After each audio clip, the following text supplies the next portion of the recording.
I'm really glad this next comedian's here. She's got a show coming up next Monday at 8 p.m. at the Living Gallery, and every show benefits a different charitable organization, so check it out. I know you don't want to come back here, so come in or go over to there. Okay, if you don't know her, you're gonna love her. She's so funny. Put your hands together for Anya Volz!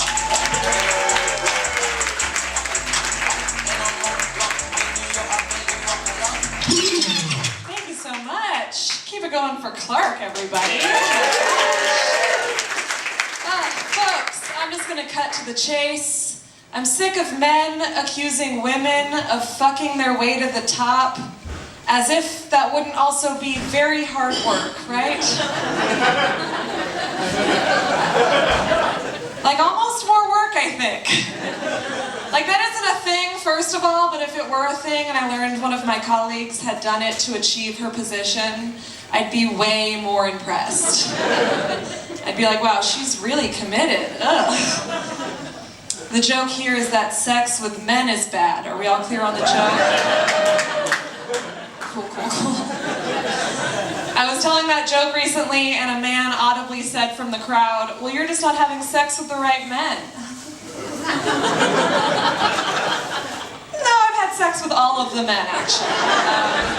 The numbers are in, okay? They're not good at it. The only explanation I can come up with for why I've ever had like nearly satisfying sex with a man is because I figured out how to have sex at him while he's just doing whatever it is he's doing. And we all walk away pretty okay with what happened. They know they're bad at it too. You know what? You want to know how I know they know they're bad at it? Is because they always ask that question afterwards. Did you come? Ugh. Like even if I did come, I just uncame from that question. That is disgusting. I should be clear, I do have sex with women. You're like, explain everything else about yourself. I do. I have sex with all the genders. I actually came out really early. I came out in 8th grade. I was the first girl in my whole middle school to come out as anything other than straight. I came out as bisexual, and that created quite a little buzz around the 8th grade girls' locker room of other girls being like, well, maybe I'm bisexual. And I was like, I don't know, girl, maybe you are. Let's talk about it. Let's figure it out. So because I'm a selfless predator, I opened my doors, you know, to any 8th grade girls with any questions about bisexuality to feel free to swing by my office and we can talk about it. My office being sleepovers at my house Friday through Sunday. The rest of my school and career. A lot of girls took me up on it, and I just found this way to seamlessly transition every group sleepover into a game of spin the bottle. But because I was the only girl that was openly into other girls, they all had to justify it.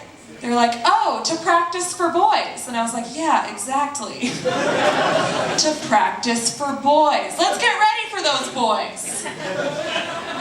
Let's get talented. I am prepared to put in the hours. I like to think the boys were doing the same for us. You know? Didn't work, but good try.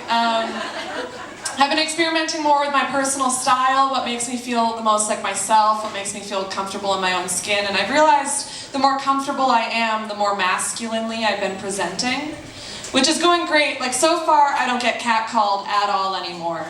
But that's just opened this opportunity for men to find like new and creative ways to let me know that my body is theirs to comment on. Like the other day, I thought I was getting catcalled, but then I listened a little more carefully and he was just calling me sir. You know, as an insult, to be hurtful. Joke's on him, I don't identify with the gender binary and I felt seen for the first time, so thank you. I'm not trying to claim the transgender experience. That's not my experience. I'm not saying that it is. I just feel a little limited by the two options that we're given. And I was trying to talk to a friend about that, how I feel limited by the prisms of masculinity and femininity. And his very supportive response was, yeah, but everybody feels like that. That's like the weirdest way to invalidate someone's feelings, right? To 100% validate them. Like, what's going on? Do you need me to do your makeup? Are you okay? But it's true, I just feel like I fall more on a gender spectrum, you know? Like, I know I'm very much a woman in that straight men really want to fuck me, but I'm very much a boy in that much older straight men also want to fuck me. It's a spectrum, you guys. And what's cool is that they all get to. Every last one of them. Thank you so much. I do have a lot of sex. I've learned a lot about myself on this promiscuous journey. For example, I learned I have this talent. I don't know if anyone else in this room has this talent, but whenever I have sex with someone new, I can always tell exactly where their ex-girlfriend's clitoris was. Or at least where they thought it was. Doesn't always add up, but every body is different. I just got out of a relationship.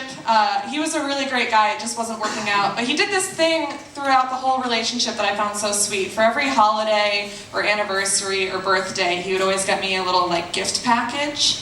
And in and amongst the gifts was always a piece of feminist literature. And I was like, that's so sweet, you're paying attention to what I like, showing attention to my interests, you know? But I always had to break it to him that I had always read whatever book it was that he had gotten me. So eventually I was like, you know what, sweetie, you already spent all this money. Can your gift to me be that you read these books? I realized that I was ready to get myself back out there on the dating scene when I found myself at the computer drafting a misconnection on Craigslist for an internet friend I had in 2005. On World of Warcraft. So I was in a real healthy place, just playing the field, seeing what my options were.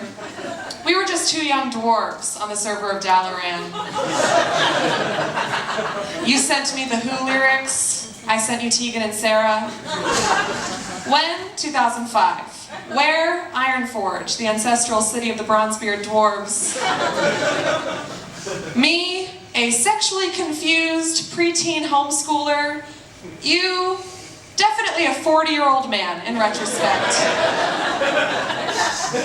Backspace, backspace, backspace. Did not post that particular listing.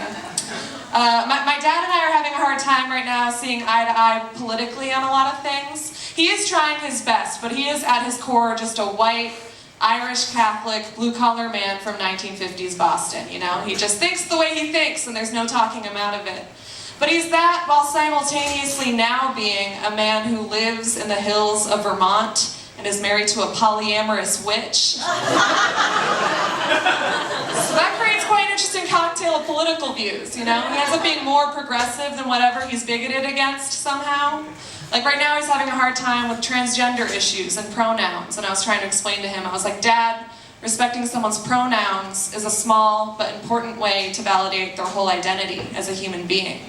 And to be careless about that is just a reflection of your own privileged worldview. And he was like, Anya, I don't know why you're so attached to the language of the man-made construct of gender. Holy shit, Dad.